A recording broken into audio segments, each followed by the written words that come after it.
I've been wanting to speak with you for some time now. We have some catching up to do.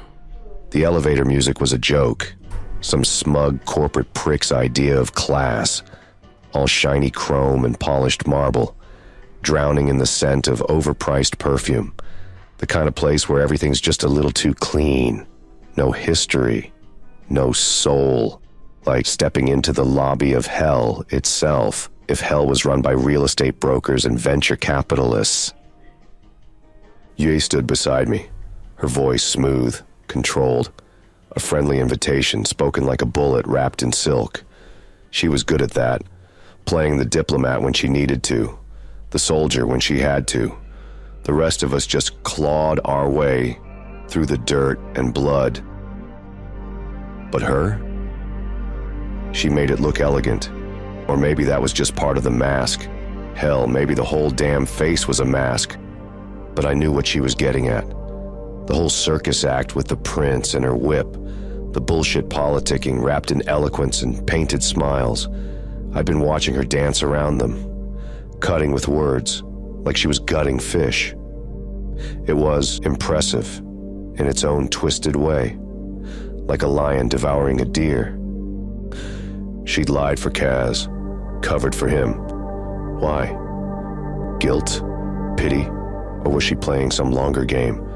One I was too old and too tired to see. It didn't matter. Kaz was walking a thin line.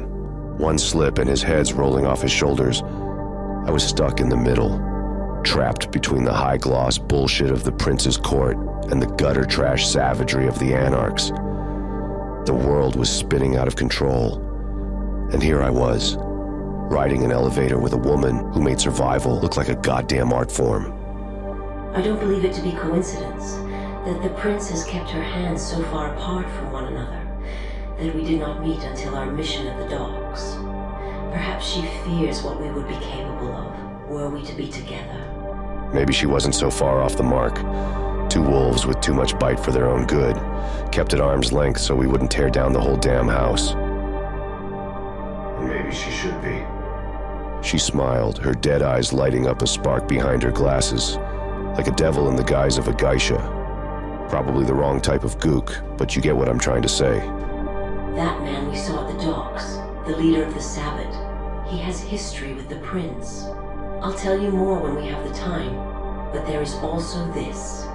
Jason Jaeger was found dead, crucified in Times Square.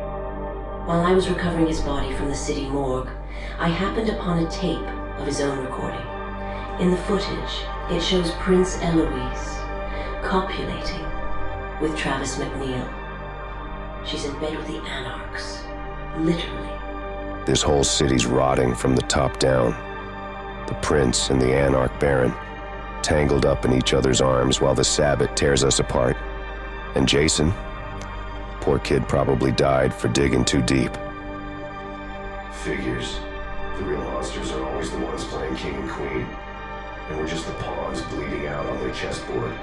Guess that makes us the cleanup crew, huh? Mopping up their mess while they screw each other over. It's time for new management around here. I was testing her, prodding her icy demeanor with a pick for any sign of a crack. No doubt she'd be useful in knocking a few heads together when the ignition sparks and the fireworks go off. But I had to be sure she'd be on our side when hell decides to make a pit stop on Earth. You're a man of war, as much as I. We need to tread carefully here. Once the dust settles and the Sabbat are routed, we will have time to deal with our more personal matters. Until then, we have business to attend to. Yvonne has contacted me with some information regarding a possible Hunter presence. Her club is being hounded by an agent of the NSA. The Nosferatu are helping us investigate the agent named Harker, and I believe we're about to have a breakthrough. You've been out of the fight for too long. I'd like you to join me there, if you are free. War's the only language I ever spoke with any damn fluency, and she knows it. She's playing it smart, keeping me in the game, giving me purpose. But her words, they've got weight behind them. Business first, personal shit later. Same cold logic I've lived by since the jungle. Keep your head down. Keep moving. deal with the pain when you're still breathing. NSA, Harker, Nosferatu playing shadow games, it's all just noise.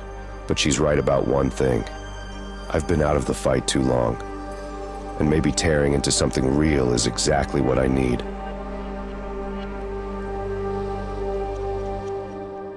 Even if it's just to drown out the ringing in my ears.